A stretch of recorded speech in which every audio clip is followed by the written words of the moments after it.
పెద్దిరెడ్డి మిథున్ రెడ్డిపై మీడియా సమావేశంలో hot comments చేసిన రవాణా శాఖ క్రీడలు యువజన శాఖ మంత్రి మంటపల్లి రాంప్రసాద్ రెడ్డి విషపూరితమైన మద్యం విక్రయించి 30,000 మంది మహిళలు తాళిబొట్టు తెంచిన మద్యం కుంభకోణం కేసులో ప్రధాన నిందితుడిగా ఉన్న వైసీపీ నేత మిథున్ రెడ్డి జైలుకు వెళ్లి వచ్చిన తరువాత నిస్సిగ్గుగా మాట్లాడుతున్నాడు. యావత్ దేశం ఆశ్చర్యపోయే విధంగా జగన్ హయాంలో జరిగిన 3,500 కోట్లు భారీ మద్యం కుంభకోణానికి ప్రధాన సూత్రధారుడు మిథున్ రెడ్డి ఒకరు.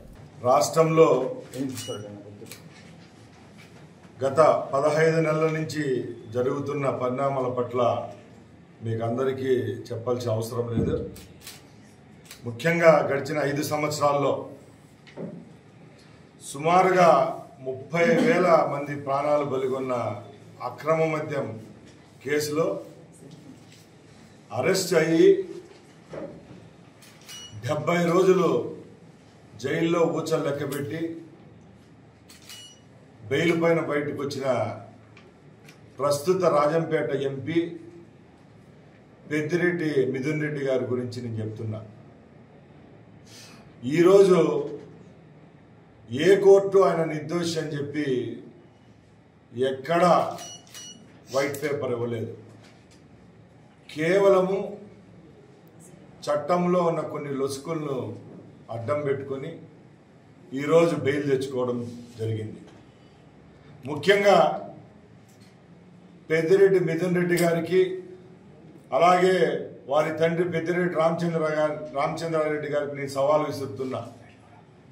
అయ్యా, గత ప్రభుత్వంలో మీరు ఏ విధమైన తప్పులు చేయకపోతే ఈరోజు ఈ దౌర్భాగ్యం మీకు ఎలా పట్టింది?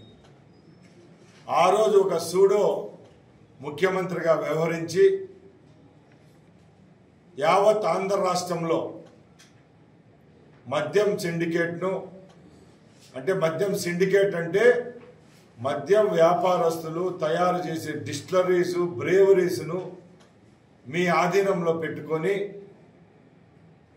మల్టీనేషనల్ కంపెనీలందరినీ బెదిరించి ఈ రాష్ట్రాన్ని దాటించి మీరే తప్పుడు పత్రాలతో తప్పుడు కంపెనీలను సృష్టించి నాసిరకం మద్యాన్ని తయారు చేసి రాష్ట్రంలో ఉన్న లక్షలాది కుటుంబాలకు శోకం మిగిల్చింది మీ కుటుంబం కాదా అని నేను అడుగుతున్నా.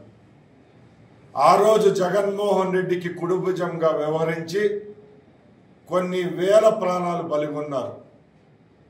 ఎక్కడ మద్యం విషయంలో మీరు న్యాయపరంగా వ్యవహరించారో ఒకసారి చెప్పవలసిందిగా అడుగుతున్నా.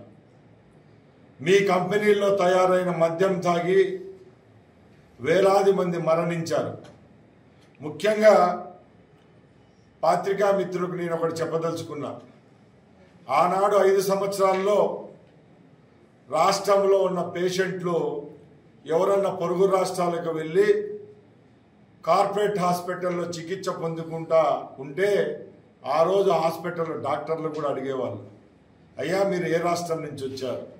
ఆంధ్ర రాష్ట్రం నుంచి వచ్చింటే మీకు వస్తున్న సమస్యలన్నీ కల్తీ మద్యం ద్వారా అని చెప్పడం జరిగిందంటే ఒకసారి ఆ కాలంలో జరిగిన అన్యాయం ఎంతో మీ అందరికీ అర్థమవుతాను. ముఖ్యంగా నేను ఒకటే చెప్తున్నా, ఎవరైతే ఈ మద్యం కేసులో నిందితులుగా ఉంటారో ఒక్కొక్కరిగా ఈరోజు జైలు పాలవుతున్నారు. మిథున్ రెడ్డి అనుకోండి, రాజ్ కసిరెడ్డి అనుకోండి, ఇలాగా చెప్పుకుంటూ పోతే ఎందరో రెట్లు బినామీ రెట్లు ఈరోజు జైల్లో ఊచలు లెక్క పెడుతున్నారు. ఈరోజు అంతటితో చాలించకుండా మీరు బయటికి వచ్చిన తర్వాత కూడా ఎక్కడ మీ కళ్ళల్లో కానీ మీ మనసులో కానీ ఎక్కడ పశ్చాత్తాపం కనపడడం లేదు. మళ్ళీ మీరు ప్రభుత్వం పైన ఈరోజు మా యొక్క ముఖ్యమంత్రి పైన నిందలు వేస్తా ఉన్నారు. మేము చేసింది తప్ప అని అడుగుతున్నాం. 5 సంవత్సరాల్లో రాష్ట్ర ప్రజలను నరకయాతన పెట్టిన మీరు ఈ ప్రభుత్వం ఏర్పాటైన తర్వాత చట్టం పరిధిలోకి తీసుకొని వచ్చాం. రెవెన్యూ వ్యవస్థను చట్టపరిచాం. రెవెన్యూలో మీరు చేసిన దాష్టికాలకు ఎవరైతే ఆ రోజు మీ పిఏలుగానో మీకు బినామీలుగా ఉన్న వారిని జైలు పాలు చేయడం జరిగింది. రెవెన్యూ విషయానికి వస్తే అడవి తల్లిని కూడా వదలలేదు మీరు ఎక్కడ. పెద్ద పెద్ద ఎస్టేట్లు కట్టుకొని ప్రజల యొక్క రక్త మాంసాలతో సంపాదించిన డబ్బుతో మీ విలాసవంతమైన రోడ్లు వేసుకొని మీరు ప్రజల డబ్బుతో జీవనోపాధి పొందారు. అలాగే మద్యం విషయానికి వస్తే నేను గతంలో చెప్పినట్టే మీరు సుమారుగా సంవత్సరానికి 5 కోట్ల రూపాయలు మీ వాటాగా తీసుకున్నారా లేదా అని నేను అడుగుతున్నాను.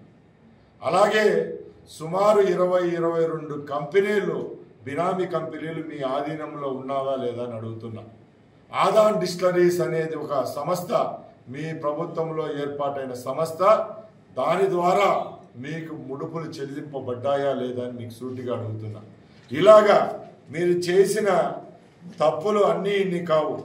డిస్టిలరీలను గుప్పెట్లో పెట్టుకొని భారతదేశంలోనే ఎన్నో ఇంటర్నేషనల్ నేషనల్ బ్రాండ్స్ ఉన్న కంపెనీలు గత 30 సంవత్సరాలుగా ఈ రాష్ట్రంలో మద్యం వ్యాపారం చేస్తూ ఉంటే అలాంటి కంపెనీలన్నీ మీకు ముడుపులు చెల్లించలేక సరసమైన మద్యం ఇక్కడ అమ్మలేక రాష్ట్రాన్ని విడిచిపెట్టిపోతే మీరు మీ సొంత కంపెనీల ద్వారా ఇక్కడ కంపెనీలను అప్పటికప్పుడే సృష్టించడము, ఆ కంపెనీల ద్వారా నాసిరకం మద్యం అమ్మడం జరిగిందా లేదా అని నేను అడుగుతున్నా.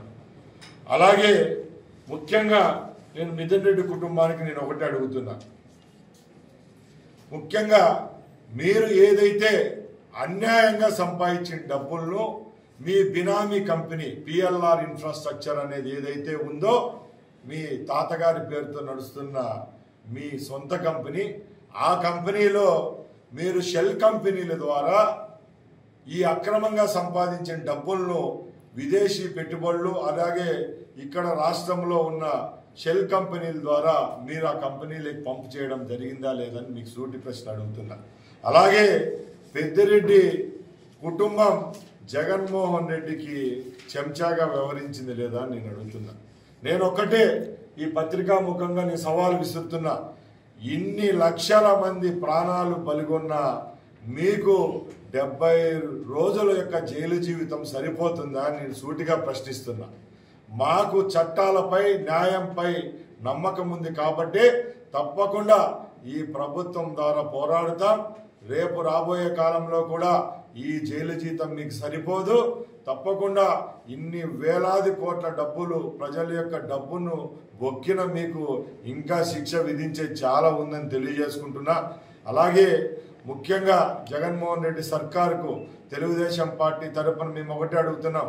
అయ్యా, మీరు చేస్తున్నది తప్పు చేయడము, జైలు శిక్ష అనుభవించడము, మరీ బయటకు వచ్చిన తర్వాత మీరేదో పతివర్తల్లాగా మా ప్రభుత్వానిపై మరీ అవాకులు చవాకులు పేడడం ఇప్పటికైనా మానుకోండి.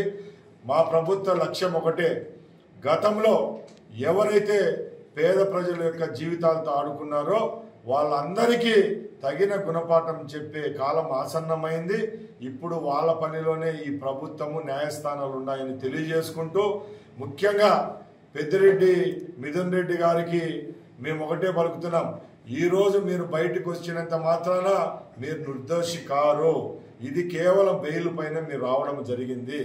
మీ పైన ఏవైతే కేసులు దాఖలయ్యాయో ఆ కేసుల్లో తప్పకుండా మీకు పెద్ద శిక్ష పడుతుంది. వేచి ఉండాల్సిందిగా కోరుకుంటూ మేము రాబోయే కాలంలో కూడా ఈ యొక్క ప్రజల యొక్క జీవితాలతో ఆడుకున్న అన్ని డిపార్ట్మెంట్లు, రెవెన్యూ అనుకోండి, ఎక్సైజ్ అనుకోండి, మైనింగ్ సెక్టర్ అనుకోండి, ఇలాంటి వివిధ రంగాలకు సంబంధించి ఏదంటారు మన భారతదేశంలో ఉన్న ఏ వ్యవస్థను ఈ రాష్ట్రంలో ఉన్న